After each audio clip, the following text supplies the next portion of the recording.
உங்களுக்கு தேர்தல்ங்கிறது ஒரு விளையாட்டா இருக்கு. உங்களுக்கு சும்மா ஒரு நல்ல உடை உடுத்திக்கிட்டு மேக்கப் போட்டுக்கிட்டு உள்ள போய் விரல்ல மைய பூசிக்கிட்டு வந்து டிவியை பார்த்துட்டு உட்காந்துருக்கிற தேர்தல். அதுக்கப்புறம் தேர்தல் கொண்டாட்டலாம் ஒரே நாள்ல முடிஞ்சு போச்சு. ஒரு நாள் கொண்டாடினீங்க, அப்புறம் அவங்க அவங்க உங்க வேலையை பார்க்கறாங்க, நீங்க உங்க வேலையை பார்த்துட்டீங்க. இது எதுக்கு உங்களுக்கு எல்லாம் வாக்கு? எதுக்கு தேர்தல்? அடுத்த முறையாவது தெரிஞ்சுங்க, நீங்க செய்யற ஒவ்வொரு தவறுலையும் உங்களோட பிள்ளைகளோட எதிர்காலம் இருக்கு.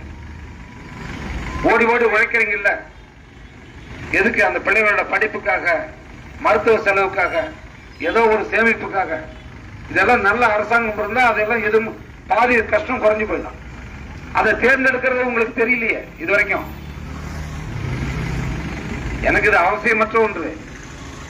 இந்த வெயில்ல நான் வந்து நின்று உங்ககிட்ட ஓட்டு கேட்டா மறுபடியும் நான் நன்றி தெரிவிக்க வந்திருக்கேன். இதெல்லாம் புரிஞ்சுக்குங்க, இனிமேலாவது மாறுங்க. எனக்கு இந்த கடலூர் மாவட்டத்தில் பிறந்தது அவமானமா இருக்கு. 17 எம்பிக்களை தேர்ந்தெடுத்தீங்க, ஒரு ஆள் உருப்படியாக தேர்ந்தெடுத்தீங்களா அது வரைக்கும்?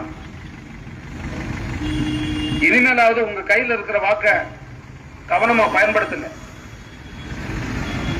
என்ன மதிச்சு என் மேல் நம்பிக்கை வச்சு இவன் நல்லது செய்வான் வாக்களிச்சுங்க பாருங்க. அந்த மக்களுக்கு என்னுடைய அன்பையும் என்னுடைய நன்றியை நான் தெரிவிக்கிறேன். எப்பவும் சொன்ன மாதிரி நான் உங்களோட தான் இருக்கேன். நான் விடைபெறேன். நன்றி, வணக்கம்.